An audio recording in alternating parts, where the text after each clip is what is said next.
Good afternoon. I am Diana Batista. In my day job, I am the Government Relations Manager for Lucille Packard Children's Hospital Stanford, Stanford Children's Health. I have the privilege of being the Vice Chair of the Chamber Board of Directors. And I'm here on behalf of the Board of Directors to welcome you all to the annual State of the Cities Luncheon. Yeah.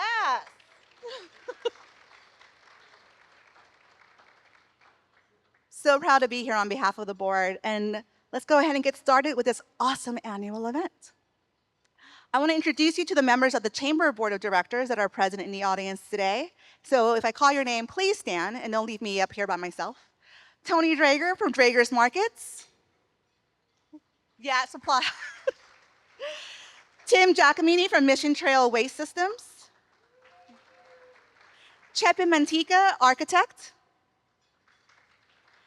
Sandra McGonigal, Los Altos School District Superintendent.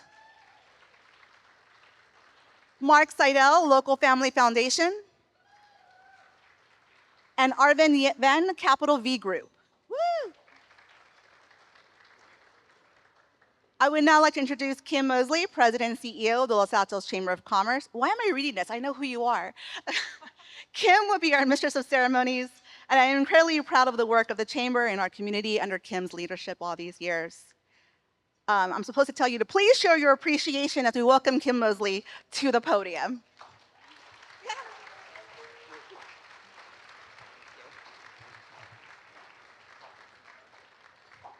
Good afternoon. Welcome, and thank you all for coming to celebrate the State of the Cities with us here today. I'm honored to have all of you here in attendance. And without further ado, I'd like to recognize our elected officials. Please hold your applause to the end, if it's possible. First, U.S. Congressman Sam Liccardo.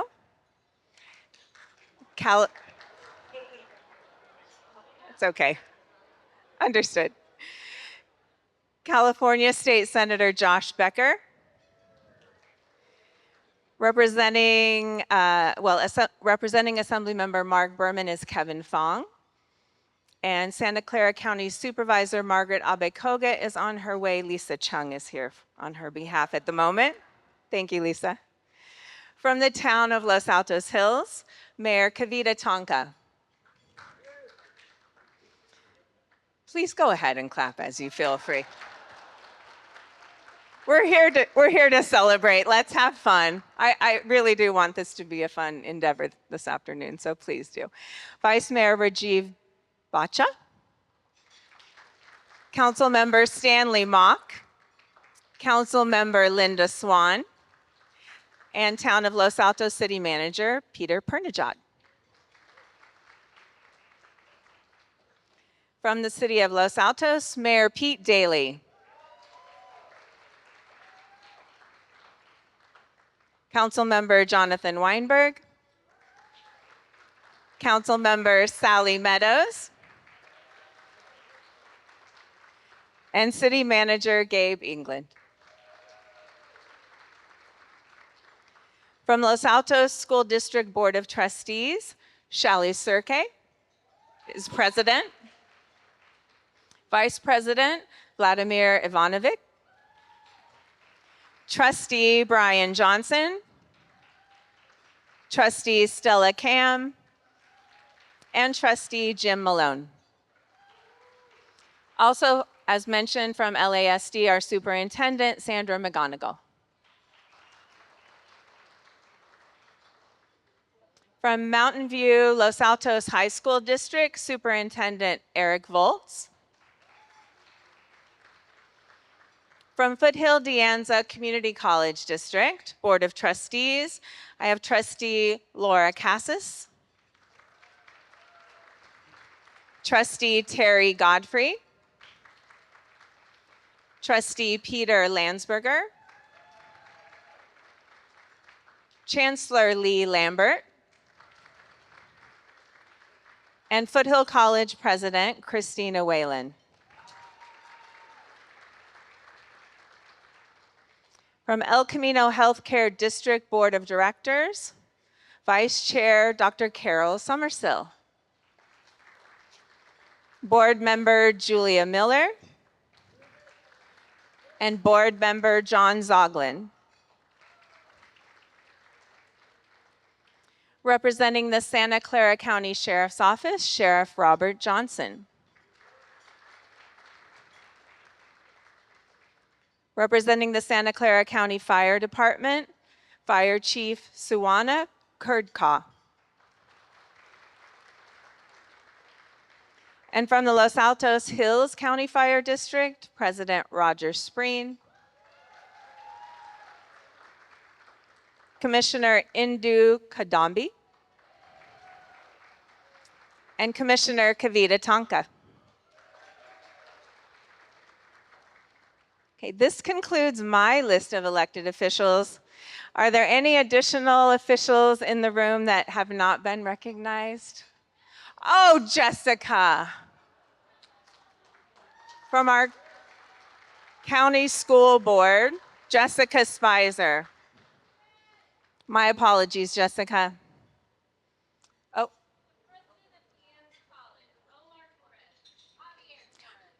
President of De Anza College, Omar Torres.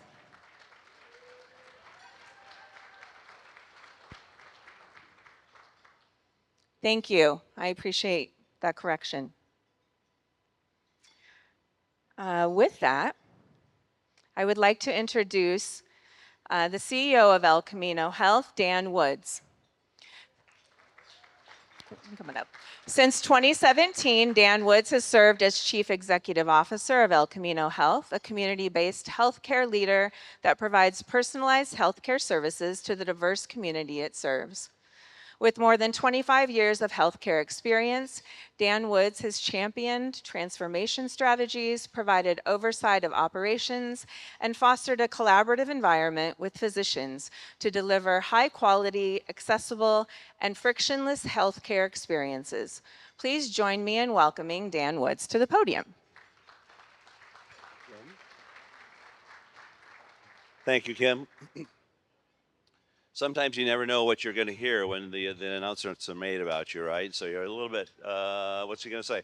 So, what a day to be really here with all of you and distinguished guests. So thank you so much. And I would just have to say, isn't this just a fantastic event each and every year? And don't we just love the venue? And thank you, Kim, for putting this together for us each and every year. El Camino, again, is so happy and so proud to be a sponsor of this luncheon. And really, it's a testament, and we want to recognize the chamber and really bringing the communities together. And so I think that continues to be, I would say, the magic sauce or the magic ingredient of bringing everyone together is the chamber. And so El Camino, as you know, has been serving the community for over 60 years. And it is a collaboration and I would say companionship of how we deliver care to the community. And I'm not going to give too much of an advertisement on El Camino, but I would just simply say that it's true to our mission of that we continue to deliver compassionate, excellent care to anyone who trusts their lives or family members' lives to cross the threshold of El Camino to receive care from us. And in short, I would say our strength is your health because El Camino is nationally recognized. More recently in a small magazine called Newsweek, we got rated one of the top 100 hospitals in the United States. That's pretty cool.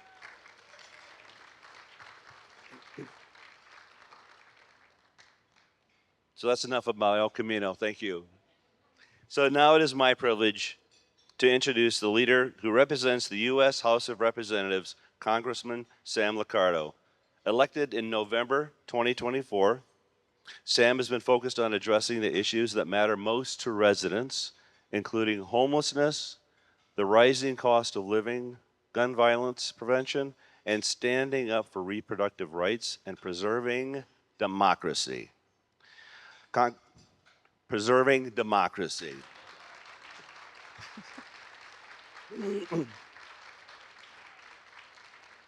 We're all there with you. Congressman Liccardo has recently participated in a national Medicaid Day of Action to fight and protect the program against devastating cuts that are debated currently in Washington, D.C. If you're not aware, the federal government is threatening to withhold $880 billion of funding that is there to help support Medicaid population. So thank you, Sam, for your leadership in continuing to fight to protect the health insurance and health care services for our community's most vulnerable. Prior to his tenure at Congress, Sam served as an outstanding, excellent, very fantastic mayor of the city of San Jose and as a prosecutor of the Santa Clara County District Attorney's Office. Please join me in giving a warm welcome to Congressman Sam Liccardo.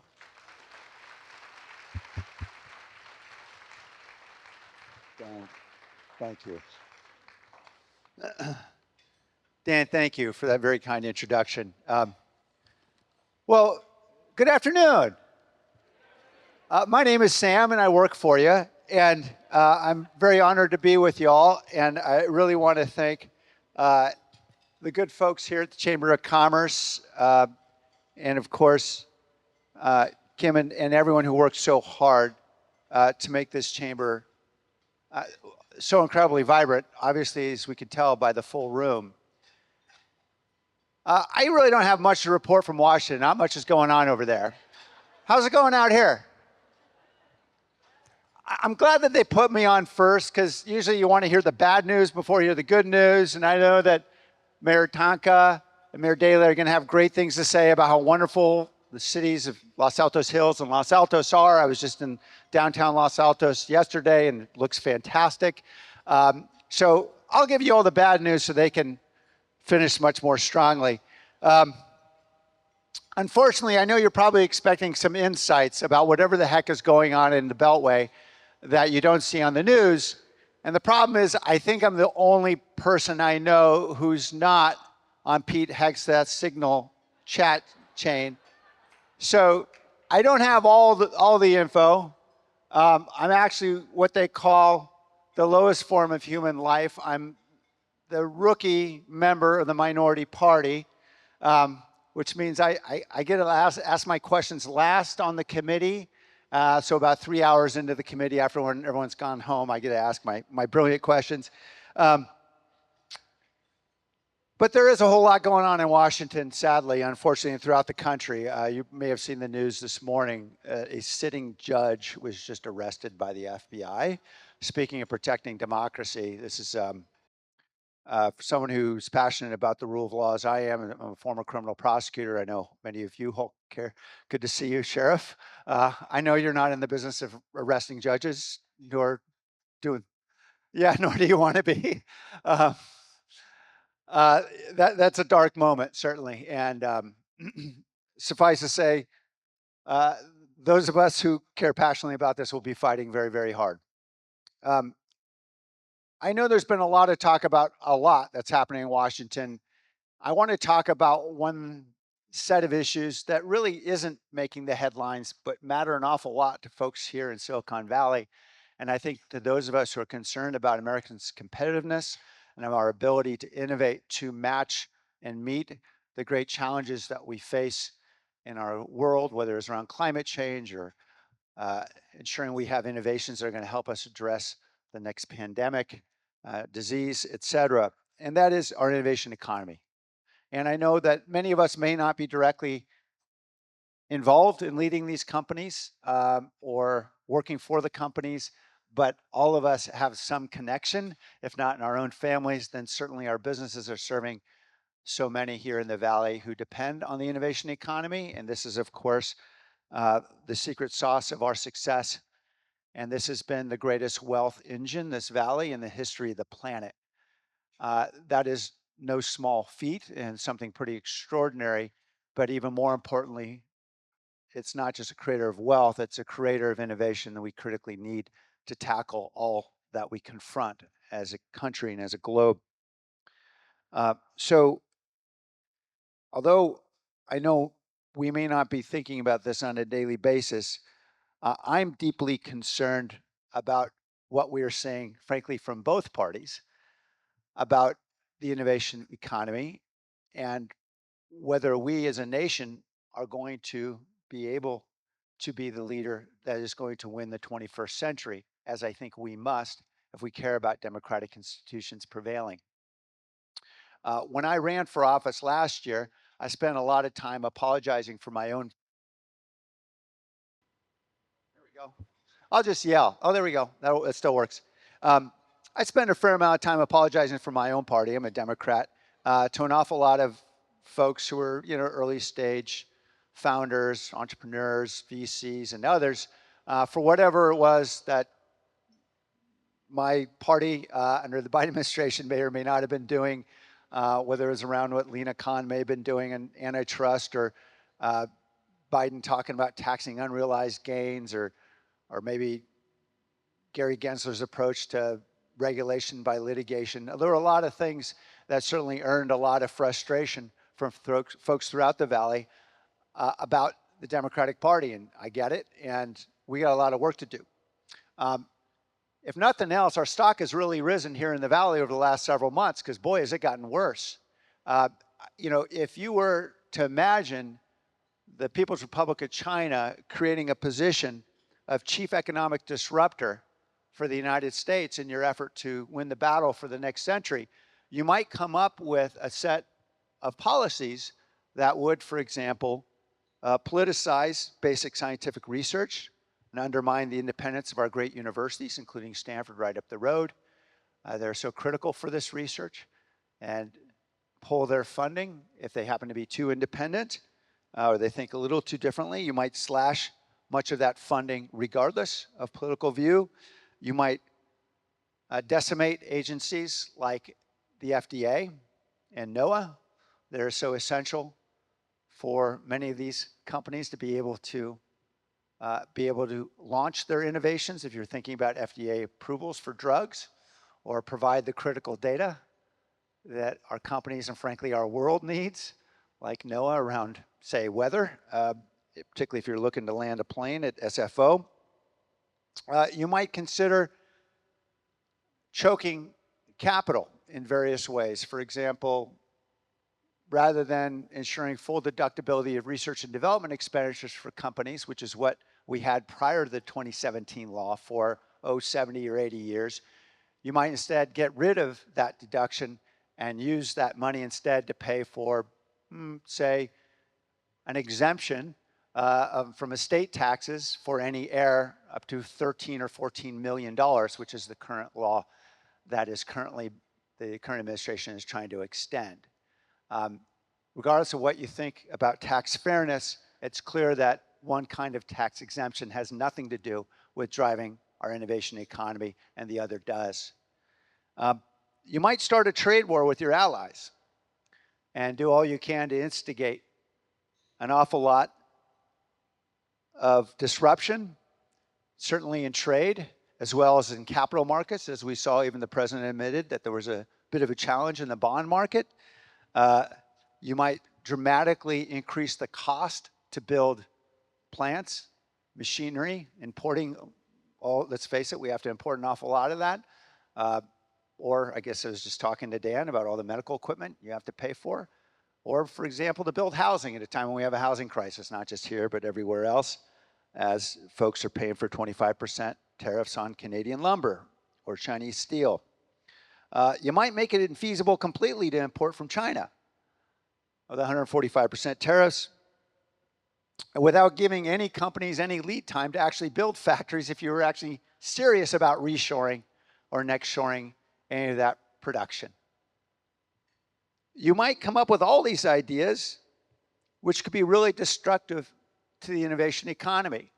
But the one bomb that you could set off that would be most destructive to an innovation economy would be to go at our core strength here in the Valley and in lots of innovation regions, which is our people, our talent. We're a valley in which half of our venture-funded startups are founded by somebody born in a foreign country. We are an incredibly successful community because of our diversity. And I am hearing from CEO after CEO, not only can't we get anybody through the visa system, and we can't get people to be here, they are scared and they're going back home. As you may have seen just yesterday, and I think it was on ABC, after they watched examples, for example, of a Russian cancer researcher who was arrested without giving any due process. She's now sitting in a prison in Louisiana, and her crime apparently was failing to declare frog embryos to customs when she came through the airport. We're a long way from the days when John Doerr was talking about why don't we staple a green card or a diploma of every person who earns a PhD or a master's in STEM, right? That is what made us successful, was this openness. Openness to people, openness to ideas, openness to trade.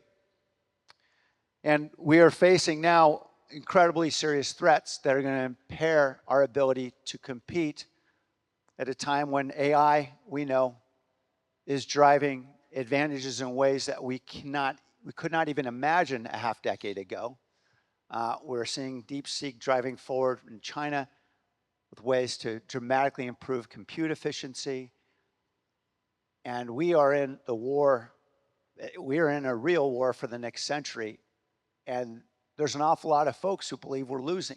We're losing around a lot of technologies, for example, around battery storage and solar, around a host of weapons systems.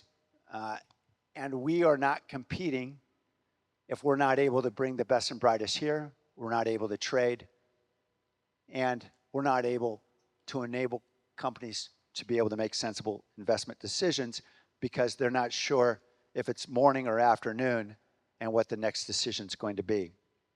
And so this is a disruptive moment. And I'm focusing on the innovation economy because I think it's something that we can, in a bipartisan way. I suppose we have Republicans and Democrats here and folks who feel strongly for and against the Trump administration, and I get it. But I'm concerned about our valley. And as much as I've been very vocal, and I can tell you the week after I got elected, I sat down with Hakeem Jeffries and said, hey, you know what, as Democrats, we're losing the valley. You need to know that, we're losing the valley. And he nodded his head and he acknowledged it. And that's why we brought him out here in January, and we brought, as recently as yesterday, the second-ranking Democrat, Catherine Clark, who's our whip, to come out and talk to biotech leaders. Because there is a recognition, as Democrats, we certainly need to do more. But as a country, we're certainly under grave threat. So what are we going to do about it? Well, I'll try to make it quick because we got to get to some better news. And I think you all know that this is an incredibly disruptive moment when so many of our institutions are under threat. And my approach is fairly simple. I'm a recovering lawyer, so the first thing I think about is litigating. So I want to litigate. We're involved with a group of organizations that are challenging many of the most disruptive executive orders that we're seeing, for example, in firing lots of employees at FDA and NOAA and other organizations that are really, really important to our economy. In addition to what we're obviously doing to sue, to get injunctions in place, for example, to prohibit or to counter efforts to arrest people who are lawfully here without due process, and a host of other challenges to our constitutional system and our order. We're also going to legislate. Obviously, that's my job as a legislator. And I can tell you my first instinct is to reach across the aisle of Republicans. And I'll continue to do that for two reasons. One is Republicans run the show, right? They got the House and the Senate. So we darn well better work with them if we're going to get anything done. And the good news is we're starting to see some cracks in the armor, and we're starting to hear Republicans that are standing up. After a lot of conversation, a colleague of mine, Jeff Hurd from Colorado, decided to author a bill to actually require tariffs to come back to Congress so that every member of Congress is forced to vote on them, up or down, which, by the way, is what the Constitution actually contemplates in Article 1, that Congress has the power to levy duties. That is supposed to be our responsibility if we did not have leadership in Congress that was abdicating that responsibility to the president. And so I co-sponsored that immediately. We've got another Republican on board, Don Bacon, and I'm hopeful we're going to lead a bipartisan coalition to implement the Constitution. It's not a bad document. It's been around for a while, and we ought to think about it. And we're going to legislate in other ways, some of which will be, for example, in ways that might help us communicate across the divide. We know that we don't all watch the same news, right? If you're a Republican, you might watch Fox. If you're a Democrat, you might watch CNN. And that's a real challenge if we're actually trying to communicate to folks about one set of facts.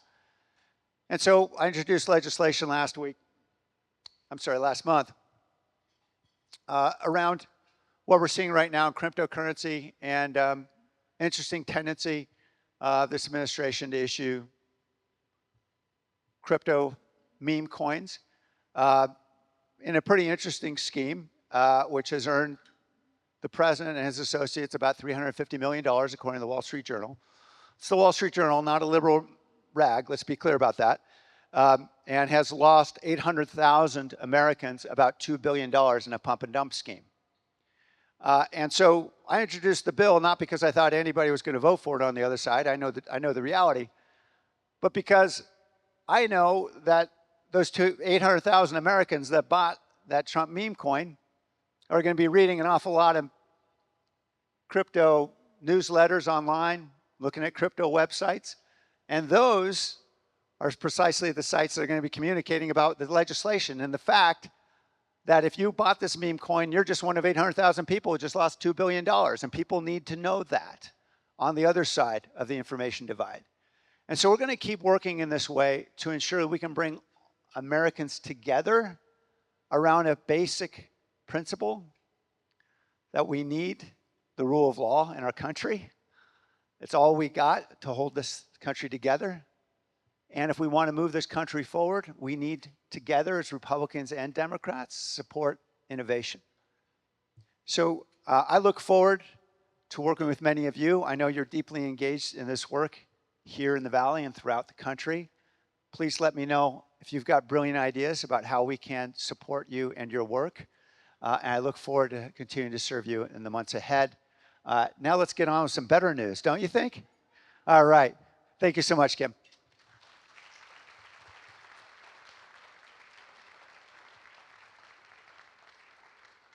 Thank you, Congressman Liccardo. I appreciate your coming to honor our communities here today and to celebrate the mayors of Los Altos and Los Altos Hills. As a past mayor yourself, I know that their work is very meaningful to you, and I appreciate your being here. I would like to thank our State of the City sponsors, El Camino Health and Waymo, Star One Credit Union, Stanford Children's Health, KMVT is here today to record our proceedings, and that will be rebroadcast regionally. Our table sponsors are listed here as well: LASD, MVLA, Foothill De Anza Community College District, Los Altos Rotary Club. We have 2 tables of Rotarians that are here to support. The Los Altos Town Crier, Open, the Los Altos County Fire District, we appreciate that, and Santa Clara County Fire. Operational Performance Systems and El Camino Health as premier chamber members. Toyota Research Institute and the agency, Judy and Cindy Bogard Taganami team, sorry. AT&T, Open, and North Lab as chamber visionary members.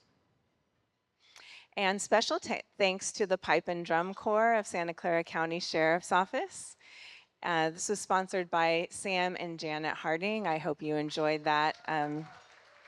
It's become a tradition here with the State of the Cities, and we really appreciate that. So thank you.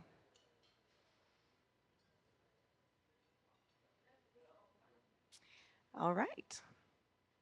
So we'll now begin with our featured keynote addresses. Our presentation by Mayor Daley. Pete Daley, I'll give a brief introduction here for you, Pete. Bay Area native with degrees from Stanford and Berkeley, retired from the tech industry, active in Los Altos Rotary Club, raised 2 kids in Los Altos, and became involved in public life through volunteer work. Please join me in welcoming our Mayor of Los Altos, Pete Daly.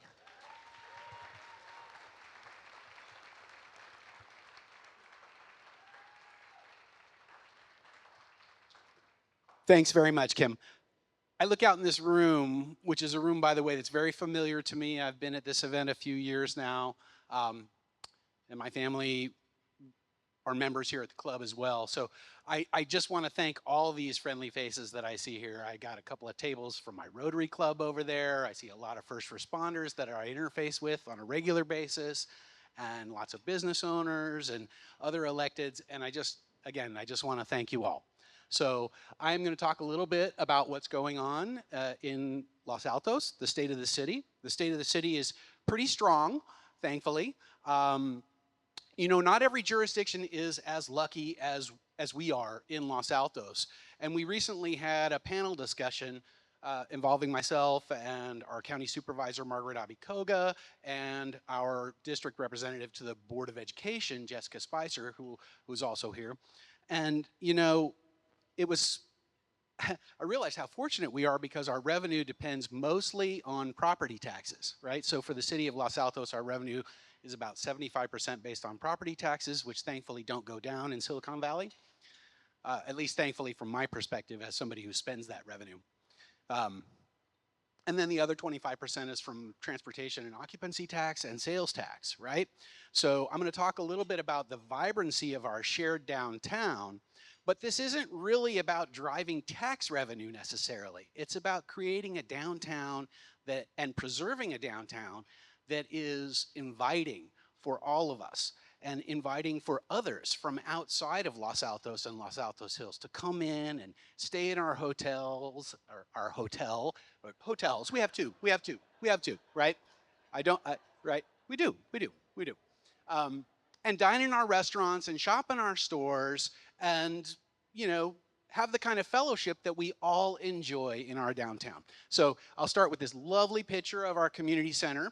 And I know everybody in the room supported the community center because you all tell me, even though I remember half of you didn't. It's kind of like the play at Berkeley in 1982. You know, there's about 80,000 people that fit in that stadium. And as a Cal alum, I've encountered at least 120,000 who claim to have been there.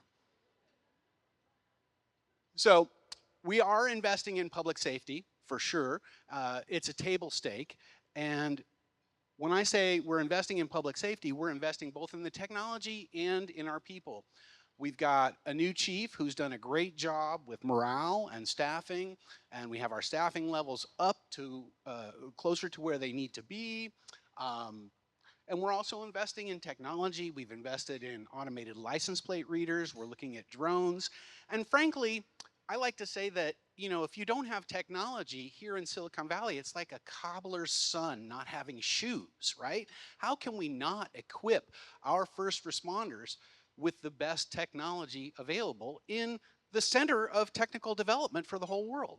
So, and the good news is it works, right? We have made some arrests, we've had some investigative wins, and we've rolled up some criminals because of our investments, and we will continue to do that. Oh, the last thing I want to note here on this slide is we just had a week where we honored our police and fire communications staff. So I got to go into our dispatch room and you know, read a proclamation and so forth, and I just want to add a little bit of extra emphasis on my appreciation for those folks and what they do. I don't know if you've ever seen the dispatch room at the Los Altos PD, but it looks like an aircraft control tower inside. And I've had the pleasure of sitting there when somebody had to come in and take over so that a dispatcher could go on break. And the police sergeant with 25 years of experience was totally lost in there when stuff started happening, right? I mean, these are highly trained professionals, and we need to thank them. So I'm going to speed up a little bit here. We are staying prepared. We're investing in fire apparatus. We are working with our block action teams and CERT to make sure that our residents are prepared. And sometimes preparation doesn't look like a fire truck, by the way. We just invested in a new sewer vacuum truck. And I know that doesn't sound really exciting. I love it. I got to go to the municipal service yard climb up in the truck and pull the air horn, okay? And guess what? You're gonna love it too if we have a severe weather event and our infrastructure is able to evacuate all the extra water and everything else that we have because we've invested in these ways to stay prepared. So maintaining downtown vitality is critical. We've got a couple of projects that are aspirational, and we have some projects that are more operational. And I'm really focused on the operational projects, right? The things that are ongoing, and making sure that we do so in a way that we don't disrupt the existing business that we have, right? If you want to talk about vitality downtown and all you want to talk about is great big future projects, and you don't spend any time thinking about access and egress to existing businesses during the construction phase and everything else, well, you know, the road to hell is paved with good intentions. You might kill 20% of your downtown businesses while you're trying to build, you know, new things for the future. So we got to do both. And the analogy I like here is it's like being a quarterback, right? You've got the rush in your face. You got to avoid a 400-pound defensive lineman who's right in your teeth, right? And that's current vitality and making sure that the businesses can continue to operate and visitors to downtown can continue to have a wonderful experience. But simultaneously, you got to keep your eye downfield and find that open receiver and figure out how you're going to connect with them and get that theater built or get that housing built or get that new park built. So we are strengthening the infrastructure. We've got a picture here on the upper right-hand side where you can see that we're doing resurfacing and microsealing of several important streets downtown, including State Street and Main Street. We are repaving and resurfacing parking lots, and we're adding lighting. And thankfully, we're adding some solar lighting, which is wonderful because it's sustainable, but even more wonderful because it allows us to illuminate places where we do not have street electrification. And so this has been a huge breakthrough for us, and I think it's really going to enhance the downtown experience and the feeling of safety and security as well. So public-private partnerships. We've got a couple of pictures here. In the upper left-hand corner, we have a wonderful picture of a production at our Bus Barn Theater. And our executive director from our community foundation is here. And the community foundation is partnering with the city of Los Altos to move forward a project to potentially build a new Center for the Performing Arts downtown. This is one of the more aspirational projects that I mentioned earlier. We got a picture of our youth theater group doing a production at the Bus Barn as well. And then here on the bottom, we have a picture from the Los Altos History Museum, which is another one of our fine public-private partnerships. The facility was built with private funding. Probably some of these folks here in the room contributed and helped to build that facility. We have a great traveling exhibit right now by a photographer named Dugan Aguiar. And the theme of the exhibit is basically that the experience of the indigenous population continues today, and that colonization was not a historical event, but an ongoing feature of our society. And Mr. Aguiar does a great job bringing the everyday lives of indigenous people sort of in an intimate way to the folks who come and see this exhibit. And I would encourage everybody to go check it out. So we're hosting the community. We just brought in Ada's to be our new concessionaire at the community center, and we're thrilled about that. Yeah, I can see some folks know about Ada's. So really exciting story there, great food, and a wonderful business that helps empower people who have developmental challenges. So we're super excited about that. There's a picture of a menorah lighting here. We had a community iftar, and we really think that community in Los Altos is more of a verb than a noun, right? It takes action, and we all need to continue to invest in that fellowship that drives community. We're enhancing our library spaces. Major projects underway at the libraries, right? So at the main library, we're going to do a complete internal renovation that's going to be funded by our parcel tax revenue. I'm very excited about that. We've got an outdoor project at the main library, which will involve a whole new patio, seamless experience as you move from the inside of the library to the out, adding more programming space, giving us the ability to add interpretive elements that integrate with our orchard and other features of our Civic Center campus. And then at the Woodland Library, we're also going to do a patio. So these are wonderful developments that will redound to the benefit of both Los Altos Hills and Los Altos. And that's about it for me. Thank you very much. And next will be the wonderful mayor of Los Altos Hills.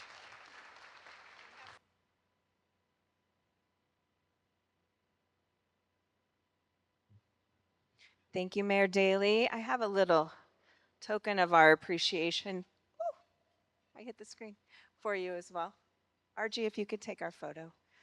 This is from our Chamber Board of Directors. It's a lovely walnut charcuterie board for you to have at home.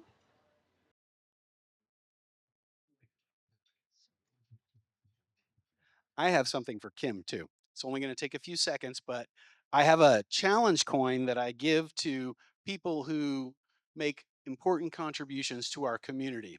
And it has a wonderful picture of our community center on it. And I want to present this to you, Kim, in thanks for that, all that you do and all that the chamber does. Thank you. Thank you, Mayor. Without further ado, I would like to introduce the Mayor of Los Altos Hills, Kavita Tonka.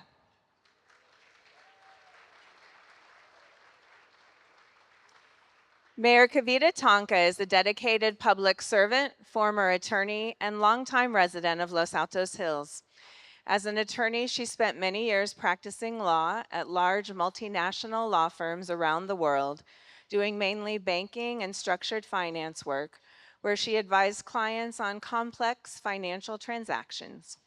As a mother of 4, she deeply values the peace, natural beauty, and safety that make Los Altos Hills an ideal place to raise a family. Her passion for preserving these qualities for future generations has been the cornerstone of her public service. Before her election to the town council, Mayor Tonka served on the Planning Commission, where she championed a collaborative and balanced approach to aligned community interests. She prioritized fairness and equity, ensuring the rights of homeowners, longtime residents, and new developers were all thoughtfully respected. With her legal expertise, Mayor Tonka excels at distilling complex issues to their core. She is committed to preserving the community's semi-rural character, enhancing public safety, and upholding fiscal responsibility. She advocates for transparency, inclusivity, and independent leadership, and is always focused on representing the diverse interests of Los Altos Hills residents. Please join me in welcoming our Mayor of Los Altos Hills, Kavita Tonka.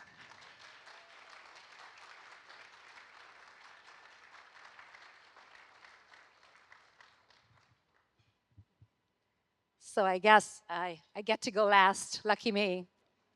I think we're almost reaching a point where you're going to begin with our dessert. But thank you, Kim, for that warm introduction. I think my mom would have been happy.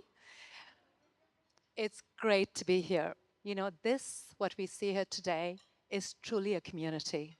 I see friends, fellow council members, colleagues, staff I work with every single day, and all our champions of local government right here in this room.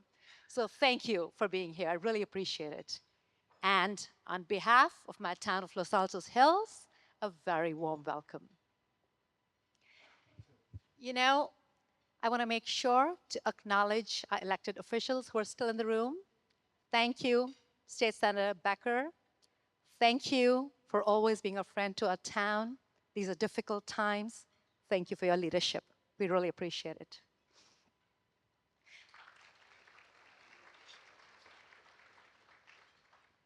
A huge shout out to the Chamber for doing all the heavy lifting in bringing this event together.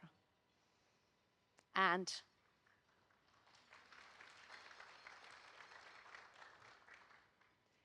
you know, in many ways, our two towns, Los Altos and Los Altos Hills, are like siblings.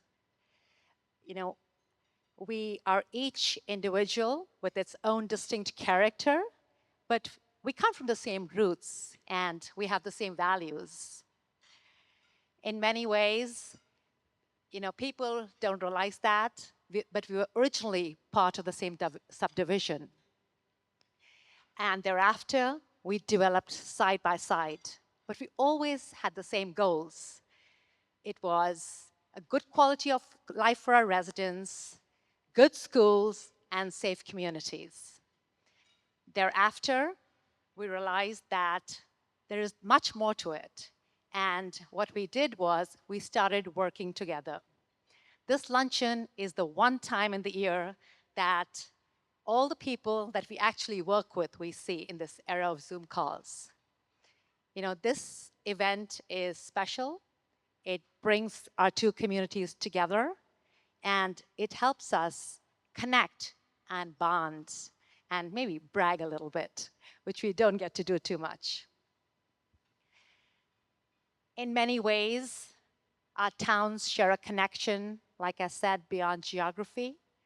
We developed side by side.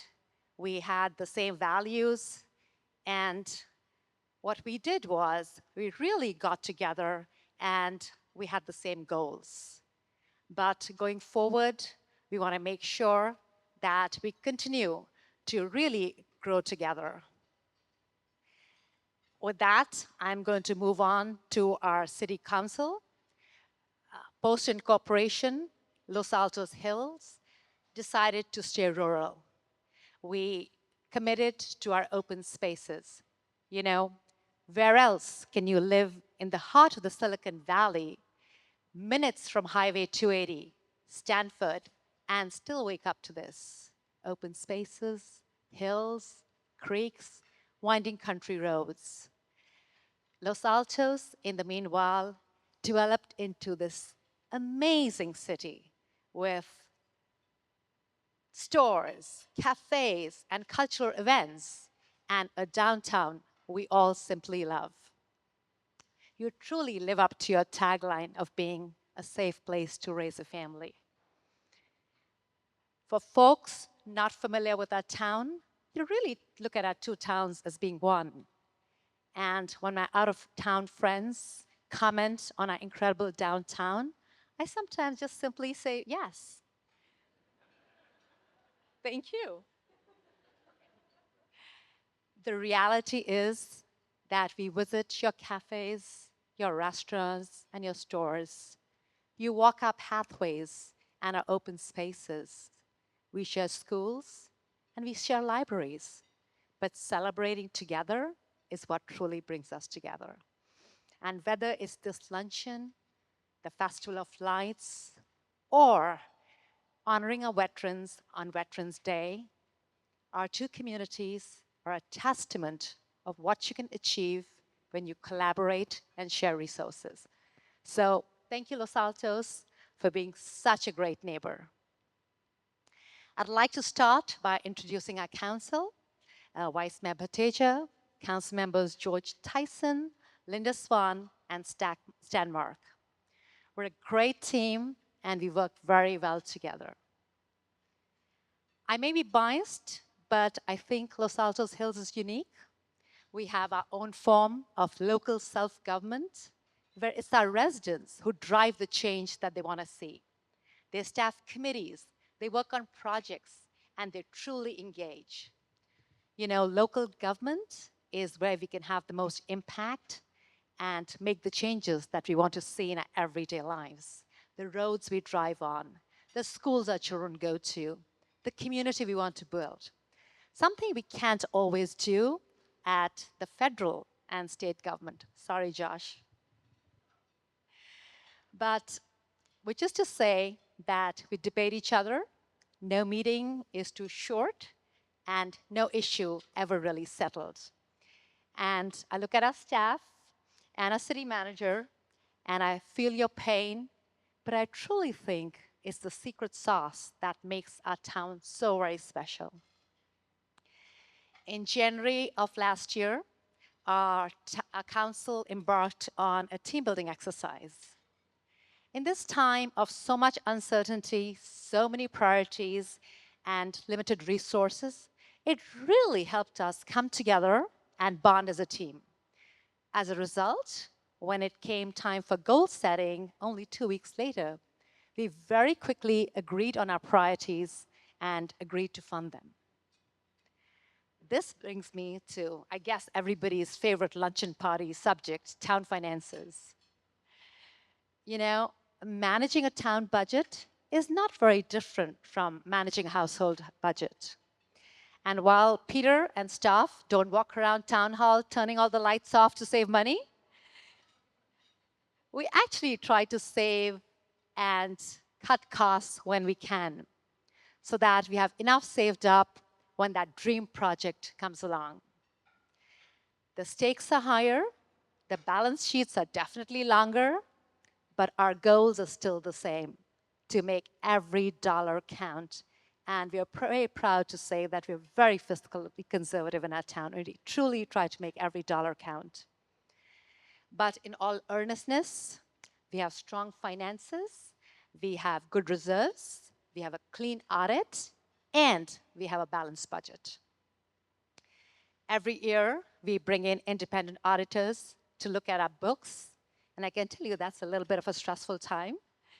But in many ways, getting a clean audit is a little bit like getting an A plus on your finals. And I finally get what my children feel like. But we're very proud to report that we have a lot of A pluses.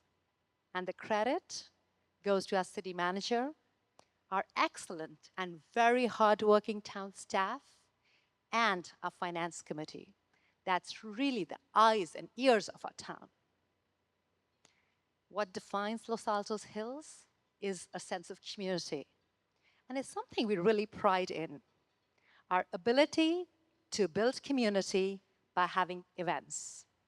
And we do this by having events for all ages. In fact, just recently, we had a newcomers event, and we invited all the people who had just moved into town.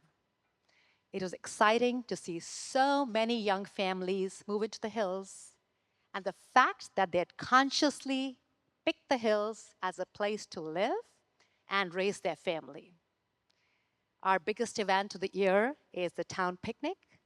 It brings together over 2,000 people who come together on a warm, sunny day to enjoy the beauty of Los Altos Hills in Percival Park. Great food, music, games, and even a classic car show. Something for everyone. Our other events like the Pathways Run, Hopping Hounds, and a 4th of July parade are all town favorites and bring in a lot of folks. The one big project we've taken on this year is our undergrounding project. And it's undergrounding our utilities near the El Monte Fire Station. And what this does is that it secures our fire station. As we all know, falling poles are often linked with fire. It creates more predictable and reliable service. You know, this project has totally been spearheaded by Councilmember Tyson, who's not here today, but he totally ran with it and made it happen. The best part of the project, and you got to hear this, the best part of the project, it was totally funded by Rule 28 credits, and not a single tax dollar was used. Not a single tax dollar. It's been quite an undertaking, and we hope to finish up soon.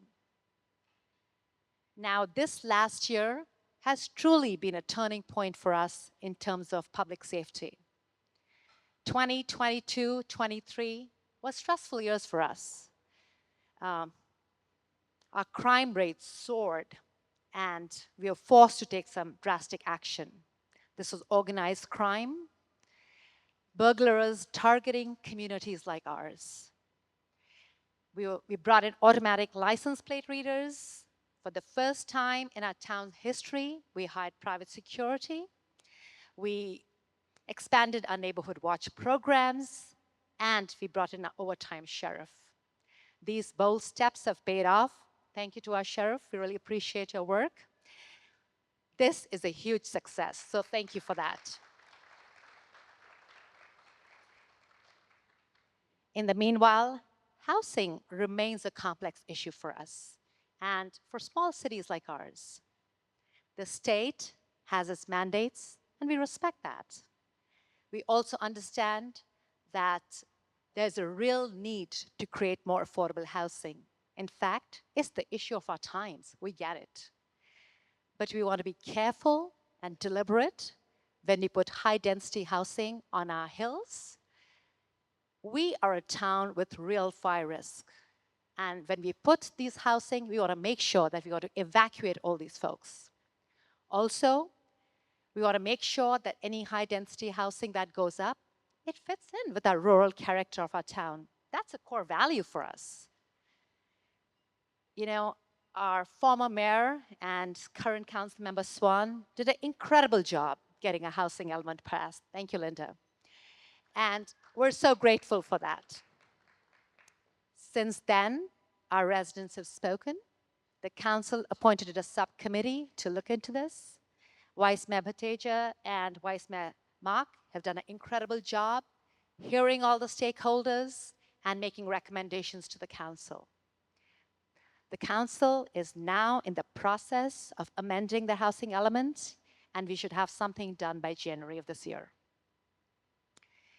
One of our proudest accomplishments this year is the renovations on our Heritage House. You know, it's a town landmark, and our residents simply love it.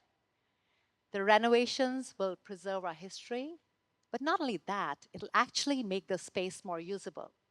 Once done, it's going to be used for senior programs, it's going to be used by a history committee, and by our ham radio operators who always wanted a space. This has been an aspiration for them. So we're so happy to give them a home. You know, these renovations were only possible because of a grant secured by former supervisor Joe Smidian, and we have him to thank for those renovations. And at times like this, you know, leadership matters. And on that note, I just see our current supervisor, Margaret Abukoka, who's just walked in. Congratulations on your election. We're excited to have you, and we look forward to working with you. The one thing we wanted to streamline for a long time is our permitting process. And it's something I feel very strongly about. You know, the one time our residents interact with Town Hall is when they build their dream home. And I'd like for that process to be a kind one and a seamless one. You know, in the past, getting a permit was a little bit like trying to board an aircraft with no gate numbers. Lots of waiting, no clear instructions, and a fear that you were always in the wrong line. But now, with new digital tools, clear instructions, and a fully staffed town hall, the process is much better, and we hope to work on it every single day so that you have the experience that you deserve. This brings me to the biggest risk we face as a town today, and that is our fire risk. Fire behavior has changed in recent times, and our fire risk is certainly real. The events in the Palisades should work as a wake-up call for all of us in this town, and we need to build resilience and practice fire safety. As a town, we want to make sure to educate and inform our residents. We're using the latest fire severity maps. We're expanding Alert SCC. We're thinking of installing sirens to alert our residents. And we're building a backup communication system. And I see our local fire district right here, and I want to give them a huge shout out for all the incredible work that you're doing. Thank you for your work.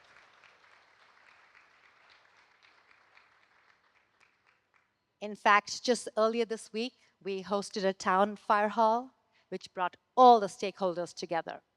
Residents, firefighters, Los Altos Hills, the county fire district, first responders, and wildfire experts. Our hope in having this town hall was to have a real conversation about fire safety and building resilience. In the meanwhile, we're committed to water conservation and sustainability. We're slowly working on turning our entire fleet into electric. We are encouraging our residents to limit or at least reduce their water usage. We're in the process of amending our landscape ordinance, and we're encouraging our residents to use smart irrigation systems that know when to take the day off. So what is the state of Los Altos Hills? Our budget is balanced, our events are thriving, and our residents continue to be engaged. You know, we're a small town, and our silence speaks volumes. A town where big decisions are made with intention. And as mayor, I could not be more proud to serve this incredible community. Thank you.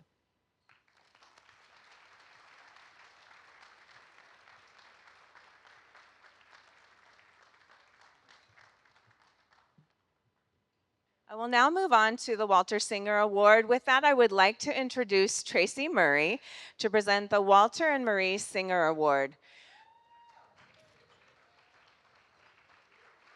Tracy is a two-time Chamber Board Chair and the 2024 recipient of the Singer Award. Please help me in welcoming Tracy.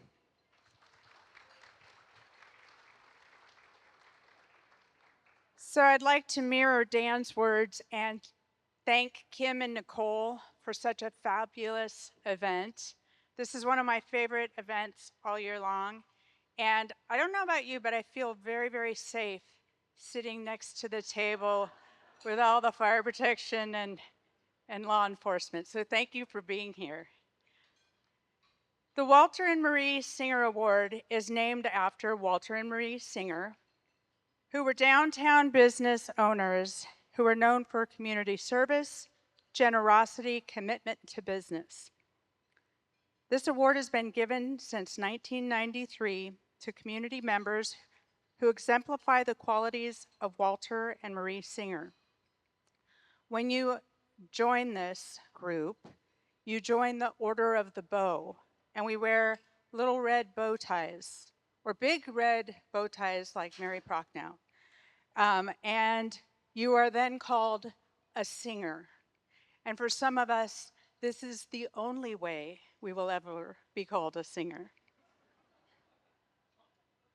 The awardee is chosen by the past recipients, and part of the honor of winning this award is that you get to announce the next year's winner. First, I'd like to recognize our past winners, and if I can have our past Singer Award winners please stand as I can recognize you.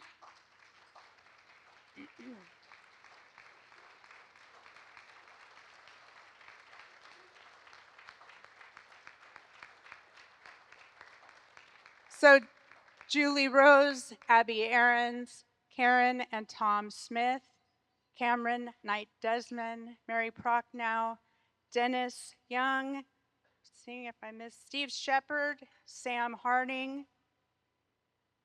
Is Liz Nyberg here? Liz, hi.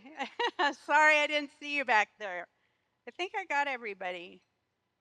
So I'm so honored to be able to introduce Ellen Bielsi. Ellen is the owner of the Cranberry Scoop in town, and she purchased the Cranberry Scoop in 2000, but she's a local girl who grew up in Mountain View, so she is not new to the town of Los Altos.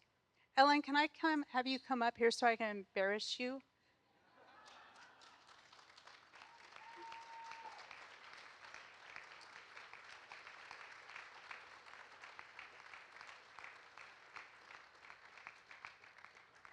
She's thinking, I hate her. Okay. She joined the board of directors for LAVA, the Los Altos Village Association, in 2002 and has served pretty much on every board position. She has chaired LAVA Art and Wine Festival multiple times and remained as the manager of the Art and Wine Festival finance office position until retiring in 2024. She chaired the promotions committee for 10 years, working on events from Breakfast with Santa, Halloween, Easter, and one of her favorites was delivering Santa to the tree lighting ceremony.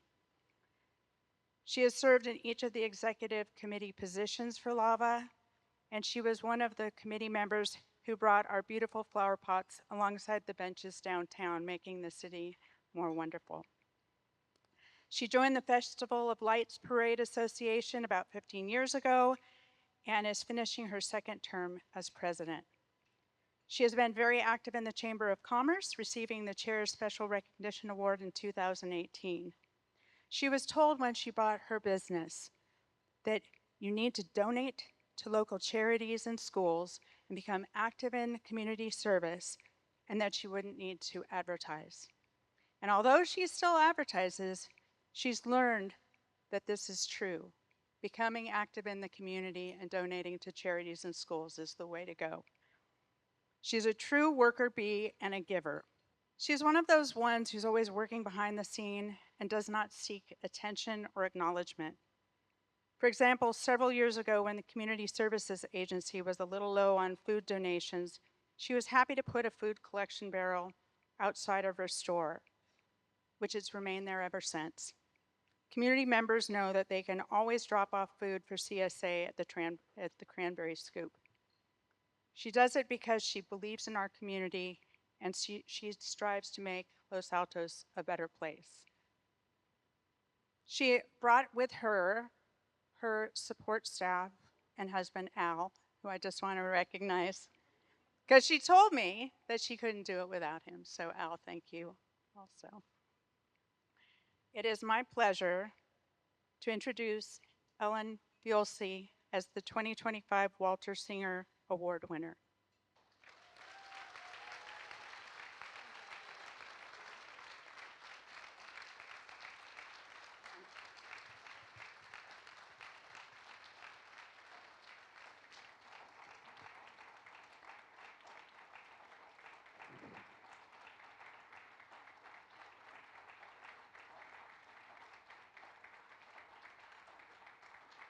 Ellen,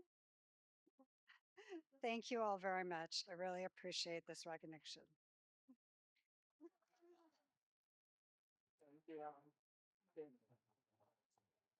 I'm incredibly excited that Ellen was the recipient of our award this year. She's done so much in support of our community as a whole and, is such a foundational business in downtown Los Altos. So please join me again in congratulating Ellen.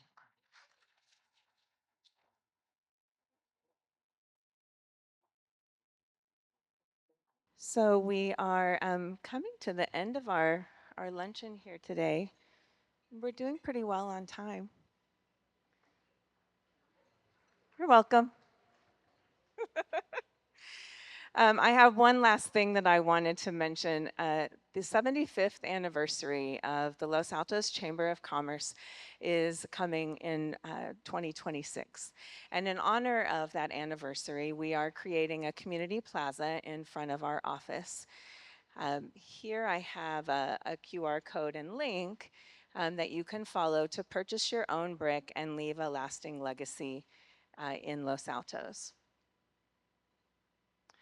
You can either have a business name, your family name, you can even have a pet, that of a loved one, or the logo of your business or organization engraved on the brick. So there's a QR code here, and there's also a QR code on your program if you would like to follow that QR code to purchase a brick. I have a little video here that I'm going to try to play for you. Welcome to our Buy a Brick campaign. Help us meet our fundraising goals by purchasing your very own laser engraved brick. Engrave your name, honor a loved one, leave an important message for future generations. The possibilities are endless. Whatever your reason, buying a brick will help support our future efforts and help us remain an important part of our community for years to come. Unlike other forms of contribution, when you buy a brick, you become a visible part of our future, something that serves as a source of unity and inspiration for others. So please, Consider this unique opportunity and show your support by buying a brick today while leaving a legacy for a lifetime. I would encourage you each to be a part of our community plaza. I wanted to mention one thing, that it's really important to me that the pavers tell the story of who we are as a community, and so that the diversity of our community is also represented in the stones that really depict who we are at this point in time. So encourage your friends and family to participate in supporting our community in this way. We would greatly appreciate that. I don't have anything further. Diana Batista, would you like to come and say any closing words? Again, just thank you all so much for being here. On behalf of the Chamber Board of Directors, I do want to thank Kim personally, Nicole, the volunteers who made all this happen, KMVT for their support, and again for all of you, because you all make Los Altos Hills what it is. So I just get to be a visitor every now and then, and it's such a community. So thank you all so much for being here, and thank you again. Wonderful. Thank you for coming to celebrate with us here today. Thank you to our mayor, Pete Daly, and Mayor Kavita Tonka. Thank you so much for your State of the City's addresses. Look forward to mingling with you further, and we'll see you next year.